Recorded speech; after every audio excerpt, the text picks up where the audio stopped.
If you have been lied into that kind of a situation, it doesn't take an awful lot for you to run out of it.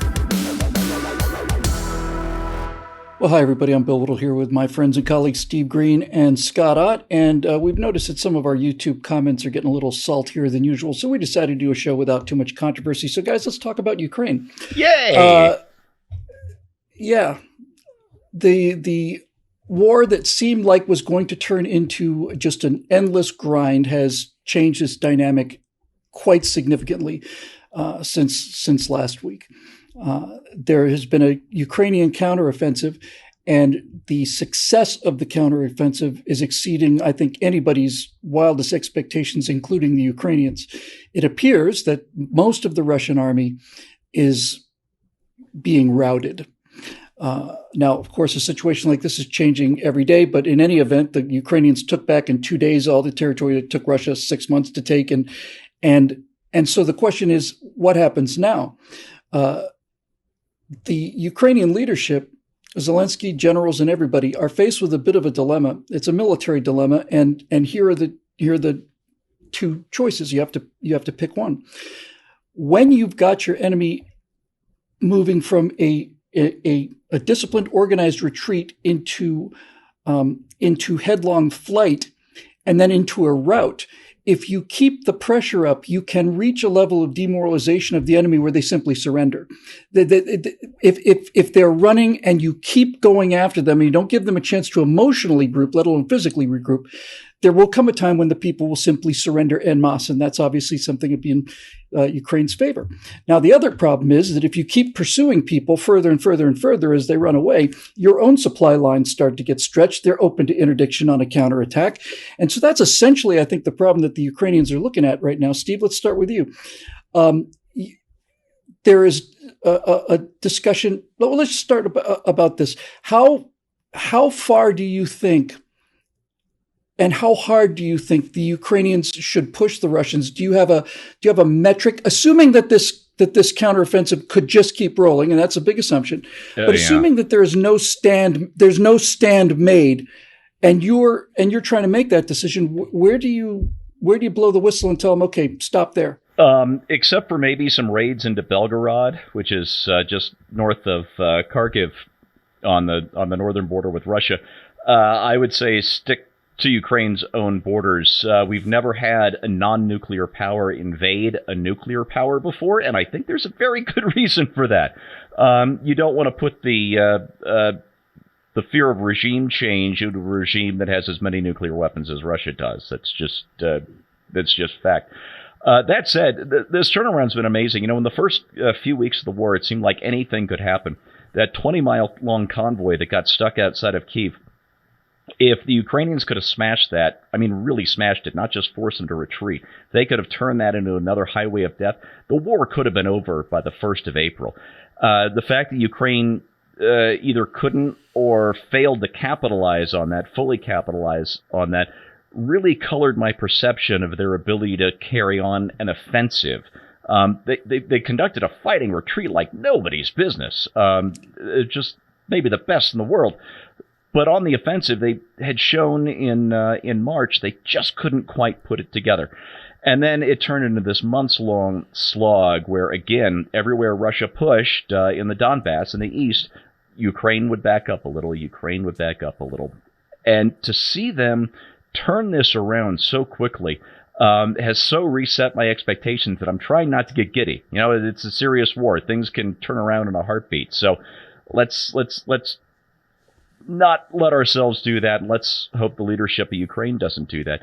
I'll get a little technical here. The reason why Russia is in such trouble is back when they were still the Soviet Union in Afghanistan, they had to come up with something called a Battalion Tactical Group, which was an organization with a lot of firepower, but not a whole lot of manpower. And the reason they did this was so they could have a whole lot of tanks and artillery that could get on the move quickly to smash the Mujahideen and then come back to base.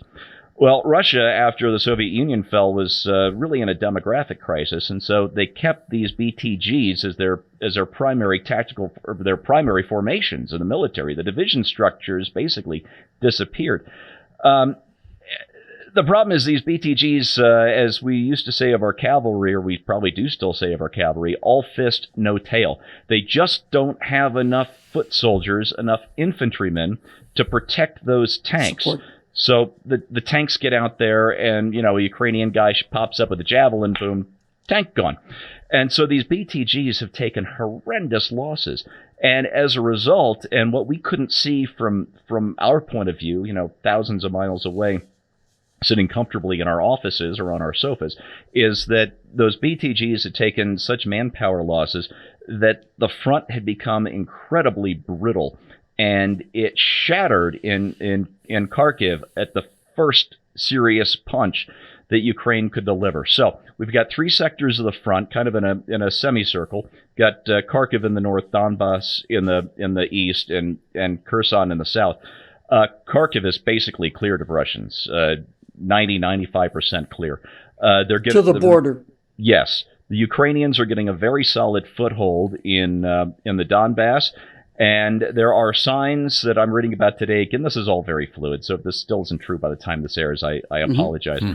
There are signs of Russian officers in the southern sector in Kherson wanting to negotiate their surrender rather than try and fight, and there is evidence, this isn't just talk, there is evidence of Russian officials and occupation officials clearing themselves and their families out of Kherson. So this is an amazing turnaround.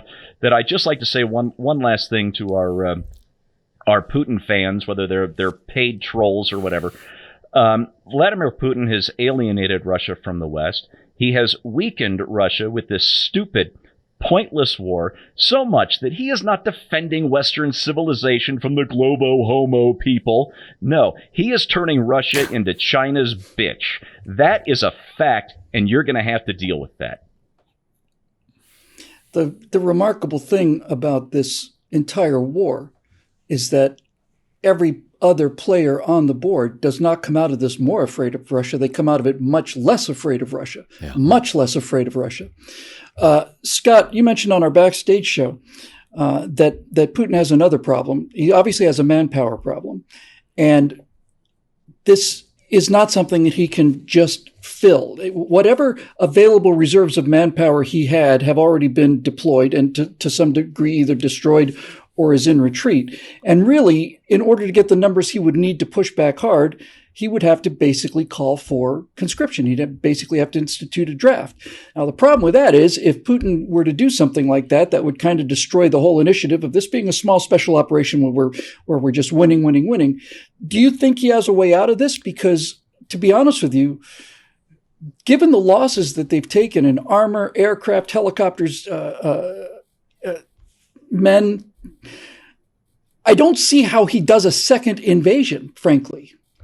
Well, yeah, and the other part of that problem is it takes anywhere from 2 to 6 months even to deploy such troops. You can't just take a guy off the street, hand him a rifle, and send him out to the field. You've got to be able to prepare these people, or else you're just sending them to slaughter, which there's no indication that Putin would have any trouble with just sending them to slaughter. He's already done that with a bunch of Russia's boys at this point. Yeah. So, he's between a rock and a hard place. And if I'm obviously not, I have no military experience. I am not a tactician or a strategist in military, but I can't help but thinking if I'm Volodymyr Zelensky and, trying to lead this effort, this is a 2-minute drill, and you don't let up in a 2-minute drill. You snap the ball and you snap the ball and you snap the ball and you keep it moving down the field. And if you've got the opponent in disarray and in flight, the last thing you want to do is give him a chance to regroup.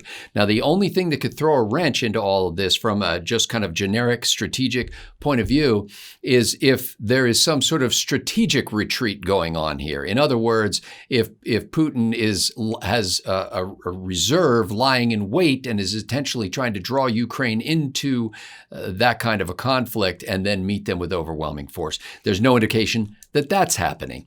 And so this is not it's not just a David and Goliath story, though, because Ukraine has secured a lot of weaponry and a lot of advice from the West, specifically from the United States of America and the UK and elsewhere. And that, I think, to Steve's point, is what has made this incident more effective than that road opportunity they had back in April, is that they're better equipped, they're better organized, they're better trained, and they're better armed than they were before.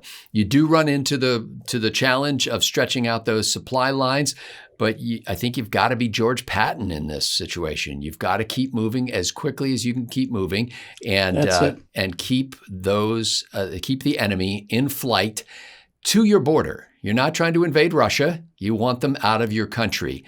Get out, and we go home.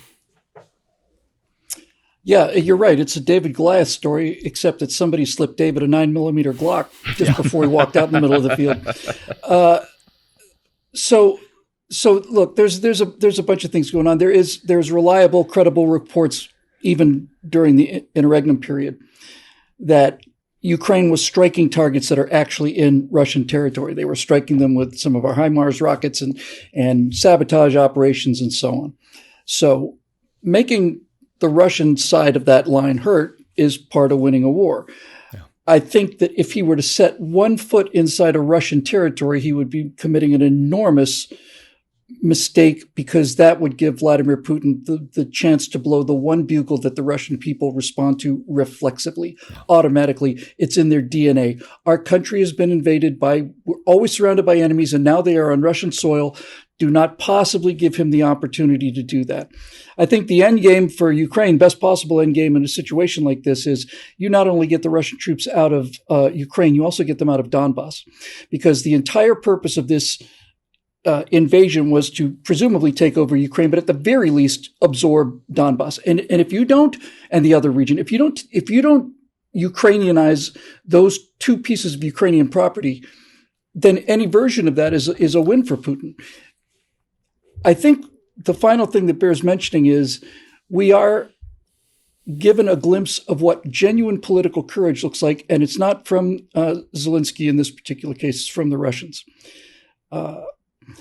6 members of the Duma a few days ago openly signed a letter saying that they were calling for Putin to resign, that he had irreversibly harmed the country and it was time for him to step down. Those 6 people were arrested. And since then, another 18 members of the Duma have signed that document. That is actual, genuine political courage. That's what living in a country where you really can, in fact, we're not talking about rhetorical violence. We're not saying, oh, he assaulted me with something he said. We're talking about being sent to a dungeon or up against a wall. And whatever you think of the situation, that is a sign of actual, genuine courage. And it's something else too. It's a sign of real democracy. It's a sign of the seeds of the idea of a republic. Right? If you've got a dictator, a totalitarian, and your own parliament is now crossing the fear boundary into saying, we're going to make this statement because it needs to be made. And yes, people have been arrested. Yes, we'll probably be arrested. And if people keep doing it, they'll be arrested too, but we're going to keep doing it. This is the difference between standing up to a line of tanks in Tiananmen Square and claiming that, somebody has created a noose in your garage because somebody put a little loop around string, and in order to pull the garage door down. This is the difference between speech that has real consequences as opposed to the invented and overly dramatized consequences that we invent for ourselves here in our comfortable Western lives. Just to close, I would say that I'm not surprised by the speed of this Russian collapse, at least as it stands at the moment. Of all of the things that I've ever heard in all of military history, I have never heard the equivalent of what I heard Russian soldiers saying in the days after the invasion. Namely, they told us we were going to the Crimea maneuvers. And the next thing you know, we're in Ukraine fighting Ukrainians. I don't think Xerxes ever lied to his soldiers about where they were going or what they were going to do. But if you have been lied into that kind of a situation, it doesn't take an awful lot for you to run out of it. And as we say so often, you reap what you sow. Vladimir. We'll see, but something dramatic is happening, and we thought we'd try to keep you up to date on that as much as possible. For Steve Green and Scott Ott, I'm Bill Whittle. Thanks for joining us. The show's made member by the members at BillWhittle.com, and we're always grateful for their support.